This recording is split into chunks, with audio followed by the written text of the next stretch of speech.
गुरु ब्रह्मा गुरु विष्णु गुरु देव महेश्वर। गुरु साक्षात पर ब्रह्मा तस्मै गुरुवे नमः।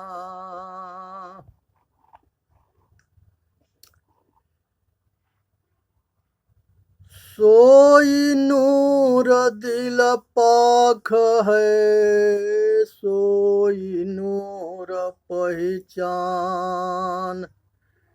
जाके किए जग हुआ सो बेचून क्यों जान।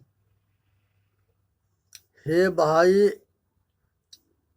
ये हृदय रूपी आत्मा को साक्षात्कार हो जाने के बाद जो है हृदय निवासी चेतन रूपी नूर जो है वो पहचान में आ जाता है, पहचान हो जाता है। आप बेचून आप बेनमून सब निर्गुण निराकार को समझ लेते हैं और अपना कल्याण करते हैं। इसलिए आज जरूरत है कि अपने घट घट वासी चेतन आत्मा रूपी परमात्मा के जान करके आए अपना संसार के बंधन से मुक्त होने के। ब्रह्मा पूछे जननी से कर जोर शीस नवाय। कवन वरण वह पुरुष है मात कहो समुझाय। इच्छा रूपी नारी अवतरई तास नाम गायत्री धरी। तेहि नारी के पुत्र तीन भयऊ ब्रह्मा विष्णु महेश्वर नाऊ। फिर ब्रह्मा पूछल महतारी को तुर पुरुष के कर तू नारी। हम अवर तुम अवर नहीं कोई। तू ही पुरुष हम ही तोर जोई। फिर ब्रह्मा फिर पूछते हैं, बाप पूत के एक नारी के माय ब्याय। ऐसा पूत सपूत न देखा जो बाप ही चीन्हे धाय। ब्रह्मा पूछे जननी से कर जोर शीस नवाय। कवन वरण वह पुरुष है मात कहो समुझाय। रेख रूप वे है नहीं अधर धरी नहीं दे। गगन मंडल के बीच में निरखे पुरुष विदे। धरे ध्यान गगन के माही लाए वज्र किवार। देख प्रतिमा अपनी तीनों भय निहाल। ये तीनों जो है अपने पिता के ध्यान धरे हृदय के अंदर चेतन आत्मा रूपी परमात्मा के। यहाँ पर जो है रजोगुण ब्रह्मा सतोगुण हरि तमोगुण शंकर हुई। यहाँ पर जो है चेतन रूपी आत्मा परमात्मा के जानने की बात है। ब्रह्मा विष्णु तीनों भाई जो है ये जो है अपने पिता के खोज में परम पुरुष परमात्मा के खोज में लग गए और हृदय के अंदर ध्यान धरने लगे। ध्यान धर करके वह सब जो है ब्रह्मरंध्र में ध्यान लगाए और इसी तरह से जो है अपने प्रतिबिंब को देख करके और मन के कल्पना रूपी भास में अटक गए। यही मनोमुखी भटकना है। जब तक ले गुरुमुखी मनुष्य ना होता है, अंतर्मुखी ना होता है, तब तक ले हकीकत के ना जानता है। आप बाहर मुखी हो करके, आप मनोमुखी हो करके मात्र केवल भटकना, अटकना, मरना दुख ही है। ये मन तो शीतल भया जब उपजा ब्रह्म ज्ञान, जेहि बसंदर जग जरे सो पुनि उदक समान। हे भाई, संसार के अंदर जो है ब्रह्म ज्ञान उत्पन्न हुआ, अब मन शीतल हो गया, अब मनुष्य जो है संसार में भटकना अटकना शुरू हो गया। ये त्रिदेवा के ऊपर जो है समझने की बात बताई गई है कि इसे जाने, समझे, विचार करे और भरम जाल से निकल करके अखानी बानी जाल से ऊपर उठ करके अपना कल्याण करे।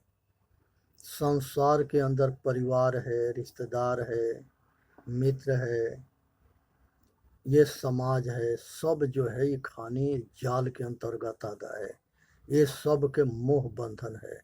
ये सारे मोह के त्याग करना पड़ता है, तब मनुष्य जो है अंतर्मुखता के तरफ बढ़ता है।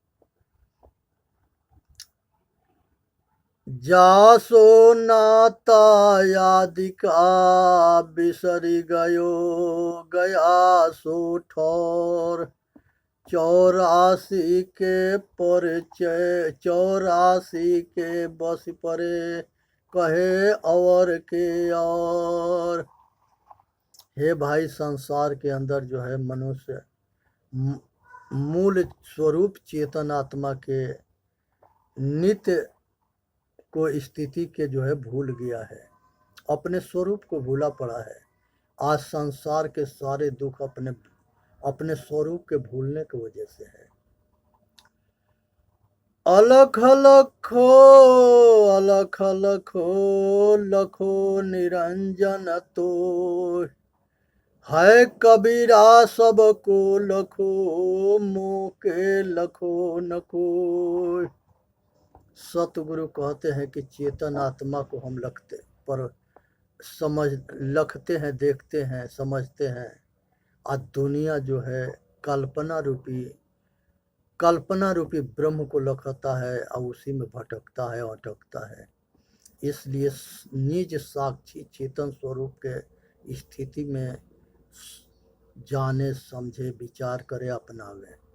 इसी में मनुष्य जाति के हित है कि अपने स्वरूप के जान करके अपने स्वरूप में ठहरे और स्थिर हो जाए। हम तो लखा तेहु लोक में, तू क्यों कहे अलेख, सार शब्द जाना नहीं, धोखे पड़ गया बेश। यहाँ पर सतगुरु कहते हैं कि कल्पना के में मत भटको, अपने स्वरूप में स्थिर हो जाओ, अपने आप के जान जाओ और विवेक से और वैराग से अपने आप में स्थिर होकर अटल हो जाओ। साखी आँखी ज्ञान की समुझ देख मन माह, बिनु साखी संसार के झगड़ा छूटत ना। सतगुरु कहते हैं कि अगर विवेक रूपी अब वैराग रूपी आँख, जब जिसको विचार अब विवेक के आँख ना है, उसको भटकने के सिवा और कोई रास्ता भी ना है। इसलिए सतगुरु कहते हैं विवेक करे सो बेटा हमारा, कथनी करे सो नाती, रहनी रहे सो गुरु हमारा, हम रहनी के साथी। भाई सतगुरु जो है ये बताते हैं कि रहनीदार बनो, बिना रहनी के सब कुछ बेकार है। इसलिए जब तक ले रहनी ना होगा तब तक ले कामयाबी ना मिलेगा। इसलिए रहनीदार बन करके आए अपना कल्याण करो, इसी में मानव जाति के हित है। यहाँ पर जो है संदीपनी ऋषि जो है इन्होंने आत्मज्ञान के उपदेश जो है बलिराम और कृष्ण जी के दिए थे, और इन्हीं के गुरुकुल में पढ़ करके और कृष्ण और भगवान और बलिराम जी ये दोनों जो है आत्मज्ञानी हुए थे। इसी के आधार पर इन्होंने कृष्ण गीता के निर्माण किए और अर्जुन के आत्मज्ञान के उपदेश दिए। तो यहाँ पर एक चीज़ समझने के विषय है कि हमारे महापुरुष जो है आज दुनिया के जितने जो है भागवत करता है, किसी ने नहीं बताया है कि संदीपनी ऋषि कृष्ण बलिराम के आत्मज्ञान के उपदेश किस तरह से दिए थे। ना ये सब बताते हैं कि वशिष्ठ ऋषि के योग वशिष्ठ महारामायण के विषय में हम जनता को बतावें, जिस रामायण के आधार पर ये राम चारों भाई के ब्रह्म ज्ञान के उपदेश हुआ था, आत्मज्ञान के उपदेश हुआ था। आइए तबे जा करके भगवान राम भी जो है राम गीता में हनुमान और लक्ष्मण के आत्मज्ञान के उपदेश देते हैं। संसार के अंदर जो है मनुष्य आत्मज्ञान से अगर वंचित रहता है तब तक ले दुनिया में वो भटकता रहता है, क्योंकि विश्वास मार्ग में भटकने के सिवा और कोई रास्ता ना है। इसलिए विश्वास मार्ग में जो है विचार समझ बूझ करके किसी के बात के मानो। गुरु कहते हैं कि गुरु करो जान के पानी पियो छान के, पूरा निर्णय से समझ बूझ करके गुरु बनावे, जो आचरणशील भी हो, आत्मज्ञानी भी हो। बाप महतारी से मनुष्य के पहला जन्म होता है, लेकिन दूसरा जन्म जो है सतगुरु से आत्मज्ञान रूपी सत्ता के ज्ञान देने की वजह से वो आत्मज्ञान सतगुरु देते हैं, संत देते हैं। तो वो जो है ये दूसरा जन्म होता है, वो इसको द्विज जन्म कहते हैं। उपनिषद में बहुत जो है जोर दिया गया है आत्मज्ञान के ऊपर, अब बहुत तौर तरीका से समझाया गया है। जहाँ तहाँ उसमें जो है एक शब्द ये मिला दिया गया है कि जोड़ा चेतन दोनों एक है। जो मिलाने वाला है वो तो मिला के अलग हो गया। इसी पर दुनिया के विद्वान आपस में लड़ते हैं। यहाँ लड़ने की भी जरूरत ना है, विचार करो। सतगुरु कहते हैं करहु विचार सब दुख जाई। अपने बुद्धि विवेक से विचार करके निर्णय करो कि सत्य क्या है, असत्य क्या है। सत्य को धारण कर लो, असत्य के त्याग कर दो। इतने काम करना है, लड़ने की जरूरत ना है।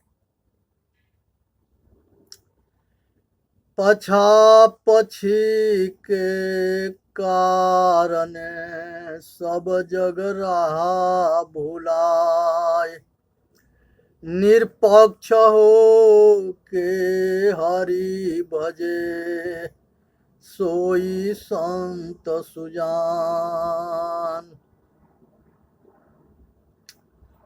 परमारथ के कारण साधुन धरा शरीर। हे भाई, पक्षपात से ऊपर उठो।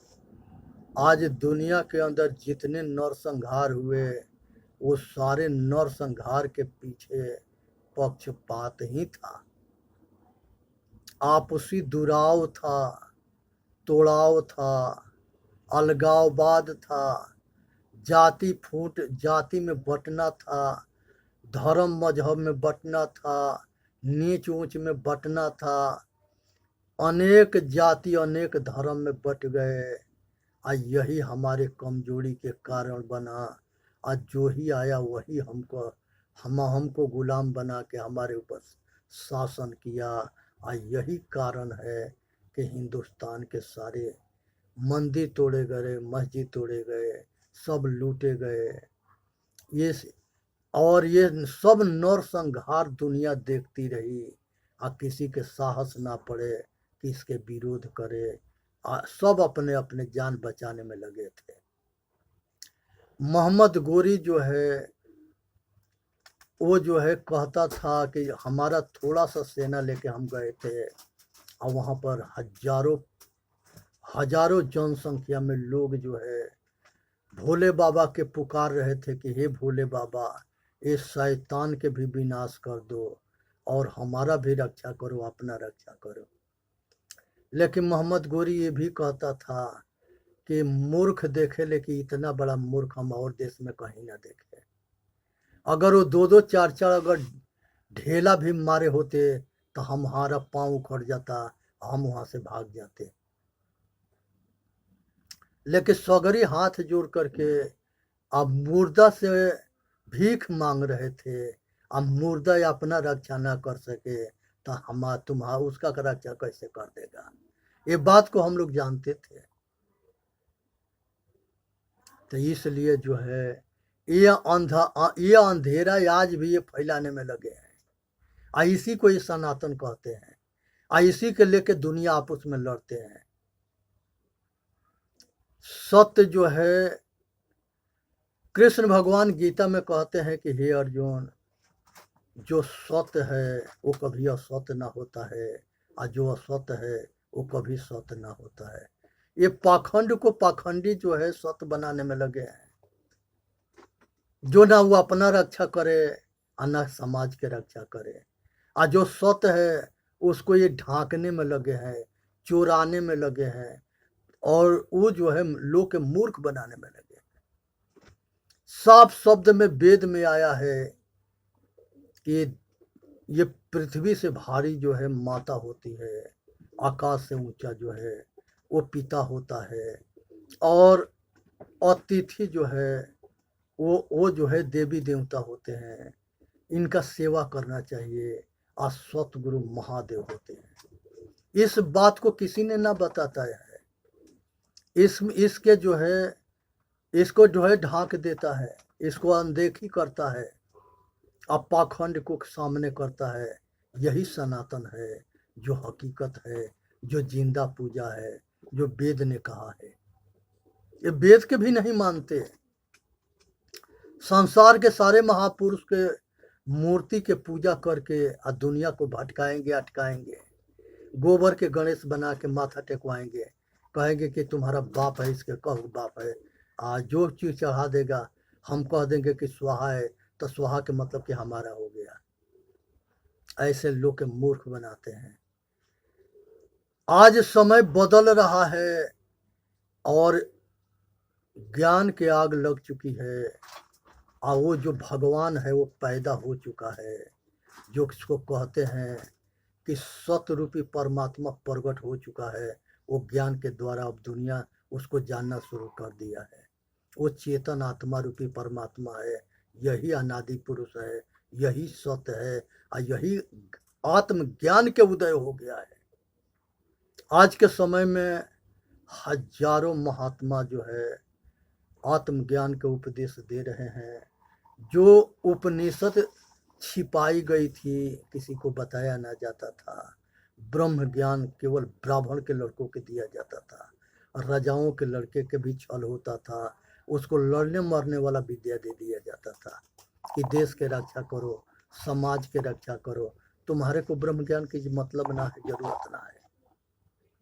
आज आत्मज्ञान ना होने की वजह से हमारे सारे राजा जो है वो हिंसकी बन करके शिकार खेलते थे और जुआ भी खेलते थे, वेश्यागिरी भी करते थे और अपना राजपाट हार गए।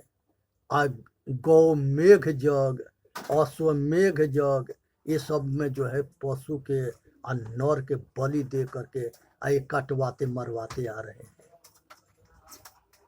ये आज भी चूकने के लिए तैयार ना है, और ये सही बात आज भी बताने के लिए तैयार ना है।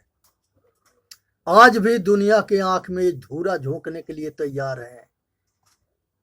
बस नाचो और नचाओ, मूर्ख बनाओ और पैसा कमाओ, फूट डालो, राज करो। आज सही बात मत।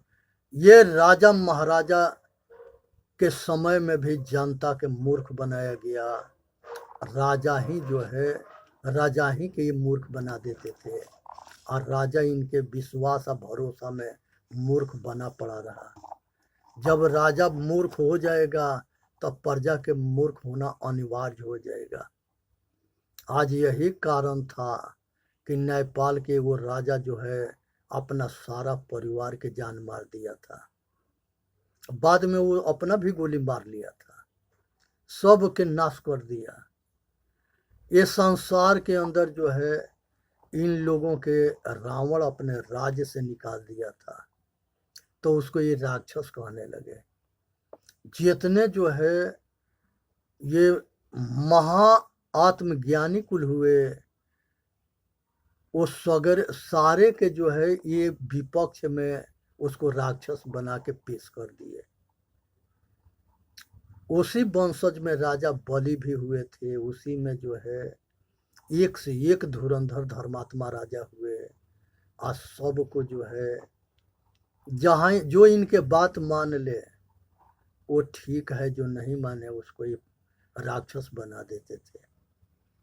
तो ये चीज को समझना है कि हकीकत इसमें यही है कि बुद्ध भगवान कहते हैं कि दुनिया में कहीं लिखा है और किसी ने कहा है, अगर मनुष्य जाति के वह हित में है तो उसको नहीं मानेंगे। अपने विचार से और विवेक से इसको परख करो, और जो कोई कहा है और मनुष्य जाति के हित में है तो उसके अपना लो। अपना कल्याण करो और मानव जाति के कल्याण करो। उनका यही उपदेश था कि सम रहो, सबको बराबर अधिकार दो, सबके बराबर समझो, सबके संगे बराबर बर्ताव करो, सबके हित में काम करो, और सबके दुनिया के अंदर ज्ञान के दान सबसे बड़ा दान है। इसीलिए कहा गया है, ज्ञान पंथ कृपाण के धारा, परत खगे सजाई नहीं बारा। ज्ञान के पंथ कृपाण के धार पर चलने की जैसा है, नीचे काटता है, ऊपर काटता है, सामने छेदता है। तो ये ज्ञान के पंथ जो है पक्षपाती के बस के ना है कि वो आत्मज्ञान के ऊपर निष्पक्ष भाव से चल सके। जितने दुनिया के अंदर आत्मज्ञानी हुए वो केवल अपना कल्याण के विषय में सोचता है, और बहुत मुश्किल से अगर कोई नजदीक में जाएगा तो उसके कल्याण की बात बता देगा। और किसी आत्मज्ञानी के हाथ से किसी के अहित ना होता है, क्योंकि वो अपने तन मन वचन को साध लेता है। एक साधे सब साधिया, सब साधे एक जाए, जैसे सींचे मूल के फूले फले अगाए। वो मन को अपने बस में कर लेता है और मन सध जाता है। तो ये हमारे अंतर्मुखी होने पर ये मन हमारा सहायक हो जाता है, और हमको जो है ये सहयोग करना शुरू कर देता है। और यहाँ पर जो माया है जो फंसाती थी और बेबस लाचार मजबूर करती थी, वो माया भी सहयोगी हो जाती है, क्योंकि वो भी अब ब्रह्म के आगे, परमात्मा के आगे किसी के ना चलता है। तब उसको ये पता हो जाता है कि आत्मा रूपी परमात्मा ये मोक्ष दशा में मार्गदर्शन कर मार्ग में चल रहा है तो उसको ये सहायक हो जाते हैं।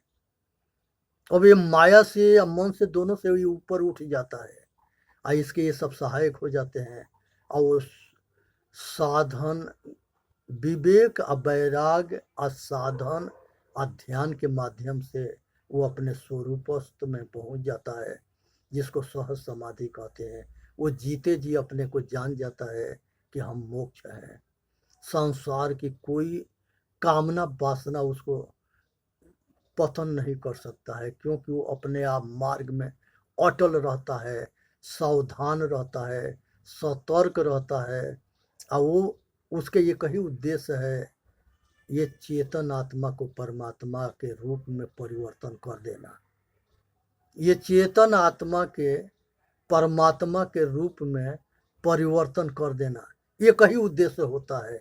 और इसी पर संसार के सारे महापुरुष ने उपदेश दिया है और सारे ग्रंथ बनाए गए हैं इतने ही काम करने के लिए कि ये जीव जो है बंधन से छूट के ये अपने स्वरूपस्थ हो जाए, अपने घर वापसी हो जाए, गुलामी से मुक्त हो जाए, बंधन से मुक्त हो जाए।